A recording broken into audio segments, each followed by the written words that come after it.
The courtroom was silent when the boy walked in. Not the polite kind of silence. The heavy kind. The kind that presses against your chest. People turned in their seats as he passed. Some whispered. Some stared. A few recognized his name from the headlines scrolling across cable news screens outside. Evan Carter. He stood at the plaintiff's table, fingers clenched together so tightly his knuckles had gone pale. The suit he wore didn't quite fit. The sleeves were a little too long. The collar pressed awkwardly against his neck. He hadn't worn a suit in his life until that morning. Across the room, surrounded by attorneys in tailored Navy suits, sat Richard Hale, billionaire, philanthropist, builder of cities. Hale leaned back in his chair, arms crossed, jaw tight. He looked calm, confident, like a man who had never truly lost anything in his life. The judge cleared his throat. "Mr. Carter," she said, peering over her glasses, "you may proceed." Evan swallowed. This was it. 12 years of silence. 12 years of being ignored. He stepped forward. "I tried to warn them," Evan said. His voice echoed through the courtroom microphone, softer than he expected, but steady. Murmurs rippled through the gallery. "I was a kid," he continued. "I didn't have proof. I didn't have the right words. But I knew something was wrong." Richard Hale's eyes narrowed. Evan lifted his gaze and looked directly at him. "And you told them to throw me out." The room froze. Hale shifted in his seat for the first time. The judge raised a hand. "Order." Evan exhaled slowly. His heart pounded so hard he could hear it in his ears. For a brief moment, the courtroom blurred, and suddenly, he wasn't 33 years old anymore. He was 11, and standing in a place he was never supposed to be.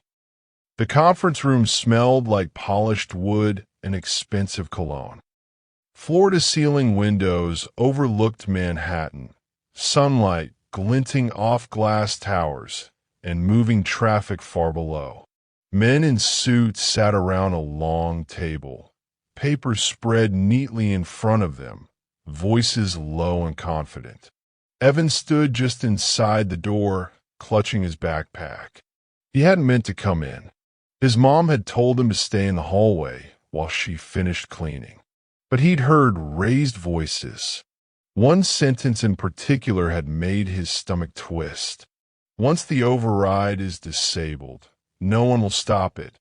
Evan didn't know what an override was, but he knew what stop meant. And he knew what it sounded like when someone didn't want to be stopped. The men noticed him all at once. Conversation halted.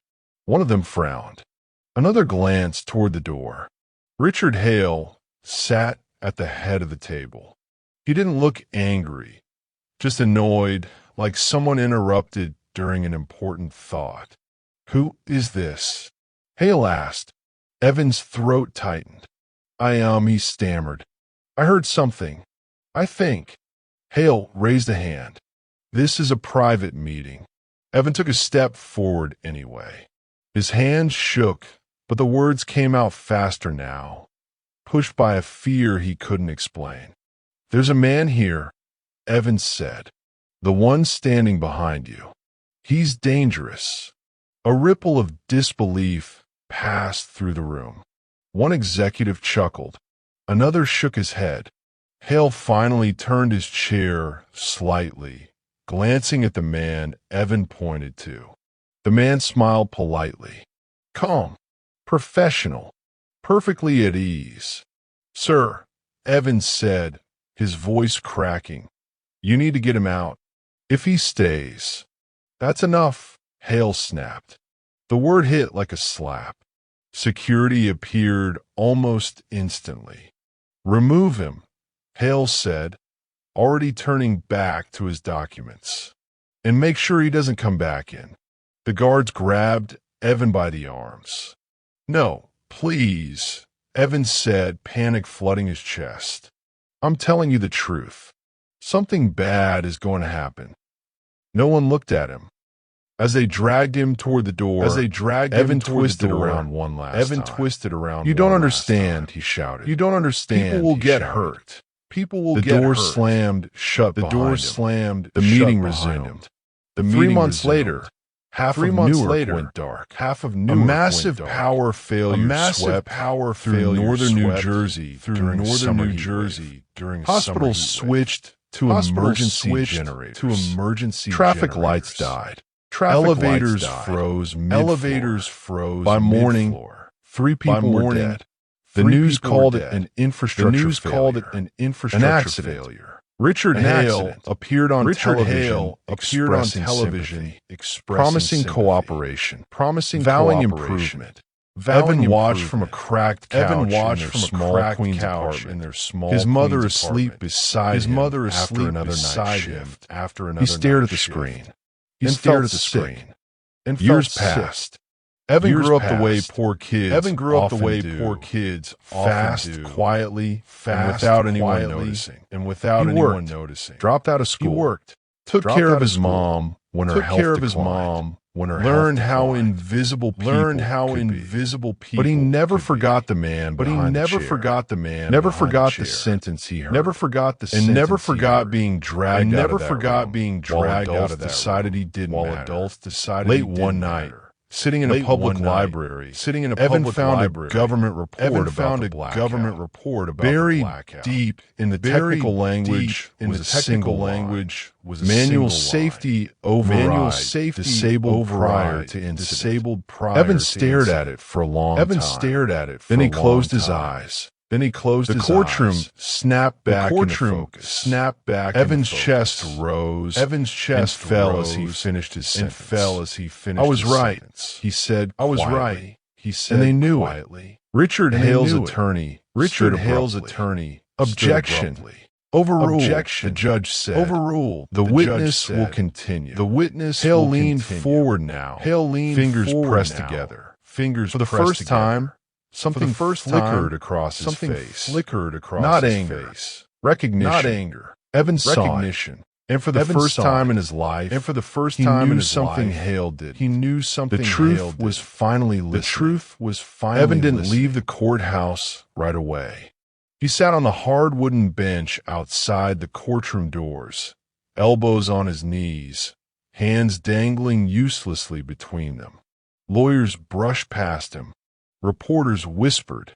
Somewhere down the hall, a camera shutter clicked again and again.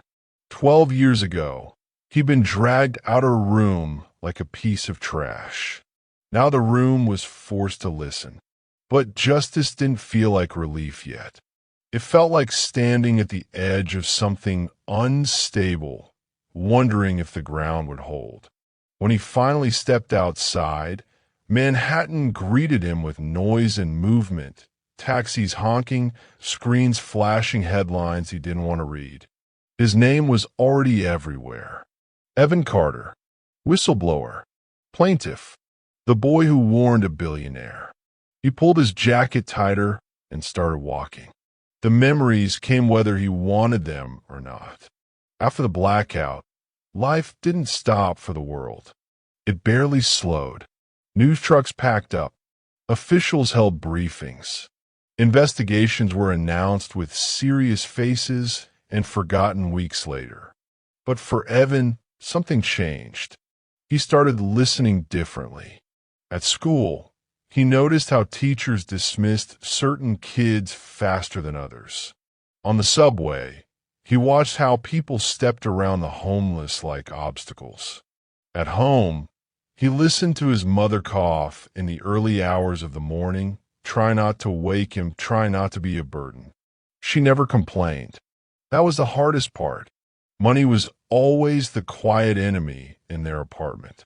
It sat between conversations, hovered over every decision. When Evan was 15, the landlord raised the rent. When he was 16, his mother slipped on a wet office floor and injured her back. She kept working anyway. Evan dropped out of school 2 weeks later.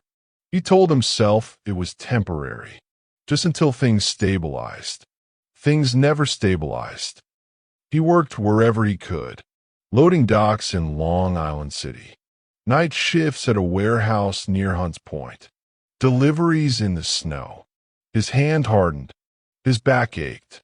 He learned which supervisors yelled and which ones just looked through you like you didn't exist. At night, he couldn't sleep. The sentence replayed in his head over and over. Once the override is disabled, no one will stop it. He didn't even know why he was sure it mattered. He just was. One evening, after a 14-hour shift, Evan wandered into a public library in Brooklyn, more for warmth than anything else. He sat at a computer and typed in the words he remembered, slow and unsure. Override, disabled, safety. Most of what came up made no sense. But one article linked to another, and another. He learned how infrastructure worked, at least enough to recognize patterns. He learned how often the word accident appeared in official statements, how rarely it came with consequences. That night, he found a mention of the Newark blackout in a federal archive. The report was boring, dense, clearly written to be skimmed, not understood. He almost closed it. Then he saw the line. Manual safety override disabled prior to incident. Evan stared at it until the words blurred. Disabled. Not failed. Not malfunctioned. Disabled. Someone had chosen it. The library lights flickered, and for a second his heart jumped. Then everything steadied again. That was the moment Evan stopped hoping someone else would do something. He started keeping a notebook. Dates. Names. Places. Blackouts in Ohio. Chemical leaks in Pennsylvania. Substations in Texas quietly shutting down during storms. Different companies. Different states. But the same consulting firm kept appearing. And behind it, always just barely visible, Hale Energy. Richard Hale gave speeches about innovation and progress. He cut ribbons. He shook hands with governors. His foundation sponsored hospitals and schools. Evan watched every interview. He learned Hale's smile, the way he paused before answering certain questions, the phrases he repeated when he didn't want to say too much. Power doesn't shout, Evan realized. It reassures. Years passed like that, quietly, relentlessly. Evan's mother died on a Tuesday, not from anything dramatic, just complications no one could afford to treat early enough. He sat in a hospital room holding her hand while machines hummed, thinking about all the places in the city glowing with light while this small room dimmed. At the funeral, only a few people came. Co-workers, neighbors, no one important. Evan didn't cry until he got home. That night, he opened his notebook again. He wrote until sunrise. Grief sharpened something in him, took away the last fear of being embarrassed, ignored, dismissed. He sent emails to journalists, attached documents, wrote careful explanations he thought sounded reasonable. Most never replied. A few did, briefly, then stopped. One editor finally told him the truth over the phone. "Look, kid," the man said, "you're accusing powerful people. Without a smoking gun, no one's touching this." Evan hung up and laughed. Smoking gun, as if disasters weren't enough. The next time he saw the man from the conference room, it was on television.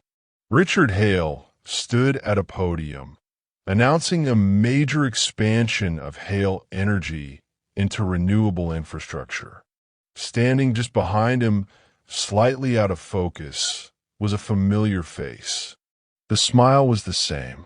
The calm was the same. Evan nearly dropped the remote. The man's name appeared at the bottom of the screen. Chief Operations Officer. Evan felt something cold settle in his stomach. He wasn't gone. He'd been promoted. How fragile everything really was. He stopped on the Manhattan Bridge and stared at the river, thinking about how easily systems fail when someone wanted them to. He knew then that this wasn't about one disaster. It was a design. He needed proof. Real proof. That was when the threats started. At first, they were subtle. A letter from his landlord questioning his lease. A supervisor suddenly cutting his hours. A car that seemed to idle outside his building too long. Then the emails came. Stop digging. This won't end well. You don't know who you're dealing with. Evan deleted them. Saved copies. Took screenshots. Fear sat in his chest, but it didn't stop him. It hardened him. One night, his laptop pinged. Unknown sender. The message was short. I know what you know, and I know what they did. Attached was a file. Evan stared at the screen for a long time before opening it. The audio crackled at first. Then voices emerged. Familiar voices. A polished boardroom. Laughter. Papers shifting. And then the sentence. Once the override is disabled, no one will stop it. Evan covered his mouth with his hand. He wasn't crazy. He hadn't imagined it. The file included timestamps, metadata, internal references, enough to prove it was real.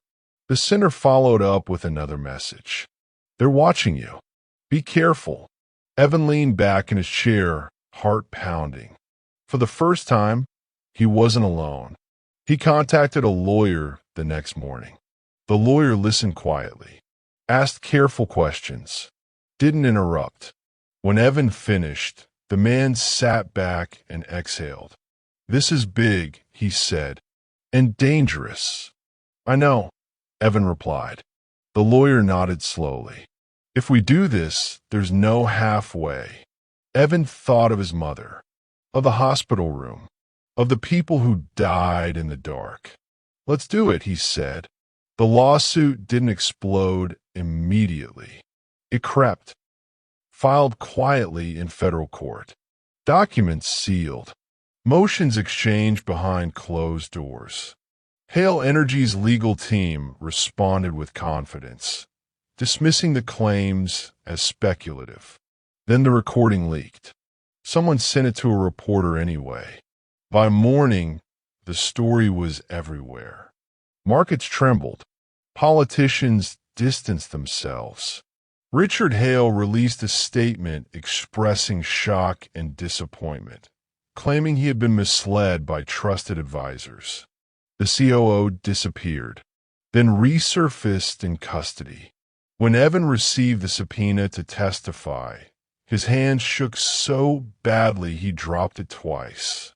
He stood in the bathroom mirror that morning, staring at his reflection. He looked older than his years. Tired, but steady. He put on the borrowed suit and walked into the courtroom. Now, sitting outside those same doors hours later, Evan realized something else. This wasn't the end. This was the moment the powerful realized someone poor had kept the receipts. He stood up. Down the hall, Richard Hale's lawyers huddled in tight circles, whispering urgently. Hale himself stared at the floor, jaw clenched, a man realizing too late that silence had a memory. Evan walked past them without stopping. For once, no one told him to get out. And somewhere deep inside a system built to ignore him, something had begun to crack. Evan learned quickly that truth moves slower than lies. The days after the recording leaked blurred together into a strange rhythm of tension and waiting. News cycles flared, then quieted. Commentators argued. Experts debated authenticity. Hale Energy's stock dipped, recovered, dipped again. Richard Hale stayed out of sight, issuing statements through attorneys who spoke in polished, empty sentences. Behind the scenes, pressure mounted. Evan felt it in small ways first. His phone dropped calls. His email locked him out without warning. Once, when he returned to his apartment late at night, the hallway light was shattered, glass crunching under his shoes like a warning he was meant to hear. His lawyer told him to stay alert but calm. "They want you tired," the man said. "They want you scared. They want you to make a mistake." Evan nodded, though sleep came in fragments now. Every sound woke him. Every knock made his chest tighten. Then the subpoenas started landing. Internal documents from Hale Energy. Maintenance logs. Emails marked confidential. Layers of corporate language designed to hide responsibility. Evan spent long hours in a quiet office downtown, flipping through pages, learning how wrongdoing learned to wear clean clothes. Patterns emerged more clearly than ever. A facility flagged for inspection would suddenly be deemed compliant after a private review. A safety report would be rewritten to emphasize external factors. An override would be listed as temporarily disabled for optimization. Optimization. Evan hated that word. Each document pulled him closer to the man behind the smile, the COO whose signature appeared again and again. But something else disturbed him even more. Richard Hale's name wasn't absent. It appeared in margins, in forwarded messages, in calendar invites. Never direct, never explicit, but always there. The first major twist came quietly, buried in a file no one else wanted to read. It was an internal memo, years old, addressed directly to Hale. Evan recognized the date immediately. It was sent 2 days after the meeting when he'd been thrown out. The memo warned about risks, about regulatory exposure, about the consequences of disabling manual overrides across multiple facilities. At the bottom was Hale's response. Approved. Proceed as discussed. Evan stared at the words until his vision blurred. Hale hadn't just ignored the warning. He'd chosen profit anyway. When Evan's lawyer saw it, he went very still. "This changes everything," he said. The memo became the spine of the case. Hale Energy fought back hard. Motions to suppress. Claims of context manipulation. Attacks on Evan's credibility. They painted him as unstable, obsessed, motivated by resentment. It almost worked, until the threats escalated. One night, Evan returned home to find his door ajar. Nothing was stolen, nothing broken, just a single piece of paper left on the kitchen table. "Walk away." Evan didn't call the police. He took a photo, added it to the growing file. Fear didn't leave him, but something else took root beside it. Resolve. The second twist came from an unexpected place. A former Hale Energy engineer came forward. He was older, gray-haired, hands shaking when he spoke. He'd watched the news, recognized the recording, recognized Evan's name. "I told them it would happen," the man said. "I told them people would get hurt." He handed over his own evidence. Diagrams, emails, a private log he'd kept when he realized safety systems were being compromised on purpose. "I didn't have the courage to speak up then," he said, eyes wet. "I do now." The case detonated.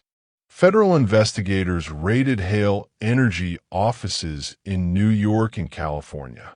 Executives were questioned. Laptops seized. The COO was formally indicted and taken into custody. Richard Hale finally appeared in public again, standing before cameras with a controlled expression that couldn't hide the cracks anymore. "I trusted the wrong people," he said. "I regret that deeply." Evan watched from a small TV in his lawyer's office. For the first time, he saw something like fear in Hale's eyes. The courtroom during the final week of trial was packed. Journalists lined the walls. Families of victims sat shoulder to shoulder, quiet, waiting. Evan testified again, this time with the full weight of evidence behind him. He spoke calmly, clearly. He didn't raise his voice. He didn't need to.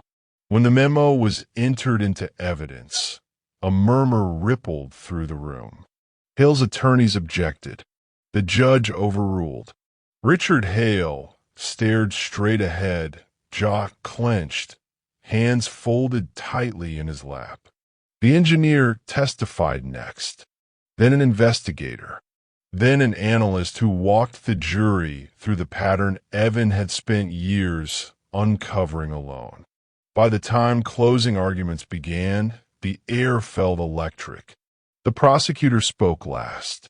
This case is not about a mistake, she said. It's about a choice to silence warnings, a choice to disable safeguards, a choice to value profit over lives. She paused, and it's about who pays the price for those choices. The jury deliberated for 2 days. Evan waited. He walked the city at night, past lit windows and darkened alleys, thinking about the boy he'd been and the man he was now. He thought about how close he'd come to giving up, and how many times the system had expected him to. On the third morning, they reached a verdict. The courtroom filled again, every seat taken. Evan stood when the jury filed in. His hands trembled, but he didn't sit on them this time. He let them shake. The foreperson rose. On the charges of fraud and conspiracy, guilty. On the charge of criminal negligence, guilty. A sound escaped someone in the gallery, half sob, half gasp. Richard Hale's shoulders slumped. When the judge spoke, her voice was firm. Mr. Hale, the evidence shows a clear pattern of disregard for human life. This court finds no justification for your actions. Sentencing would come later. Outside, cameras flashed. Reporters shouted questions. Evan didn't answer. He walked down the courthouse steps slowly, breathing in the cold air. The city moved around him, indifferent as ever. Justice didn't fix everything. It didn't bring his mother back. It didn't erase the years of exhaustion and fear. But it mattered. That night, Evan stood on the same bridge where he'd once stared into the river, feeling small and invisible. The city lights reflected on the water, steady and bright. He thought about the systems still running beneath it all, the overrides, the quiet decisions made in closed rooms. Somewhere, someone was probably counting on silence. Evan took out his phone and typed a note, simple and clear. If you see something wrong, say it, even if they don't listen yet. He saved it. The city hummed around him. This time, he didn't feel alone.